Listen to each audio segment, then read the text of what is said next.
అందరికీ నమస్కారం. కొలిచారం గ్రామం అంటే మలినాథ సూరి అనేటటువంటి మహానుభావుడు పుట్టినటువంటి ప్రాంతం. మరి సంస్కృత భాష్యాలు ఎట్లా రాయాలి, కాళిదాసు లాంటి మహాకవిని ప్రపంచానికి పరిచయం చేసిందే మన మలినాథ సూరి.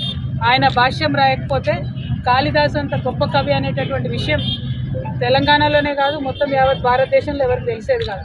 ఆయన అంత గొప్ప సంస్కృతంలో రాస్తే ఆ సంస్కృతానికి ఈయన భాష్యాలు చెప్పి కాళిదాసు యొక్క గొప్పతనాన్ని ప్రపంచానికి పరిచయం చేపించినటువంటి వ్యక్తి. మరి ఇక్కడ అనేక సందర్భాలలో ఇక్కడ ఉండేటటువంటి సంస్కృత పండితులు కావచ్చు, తెలంగాణ రాష్ట్ర వ్యాప్తంగా ఉన్న సంస్కృత పండితులు కావచ్చు, కొలిచారం కేంద్రంగా ఒక సంస్కృత యూనివర్సిటీ ప్రారంభించాలని కూడా పదే పదే అడగడం జరిగింది. అన్ఫార్చునేట్లీ దురదృష్టవశాత్తు ఆ పని చేసుకోలేకపోయినాం. కానీ అది జరగాల్సినటువంటి పని, అది కూడా కొలిచారం కేంద్రంగా జరిగితేనే ఆ మహానుభావుడికి మనం సరైనటువంటి వారసులుగా మిగులుతామని చెప్పి నేను బలంగా నమ్ముతాను.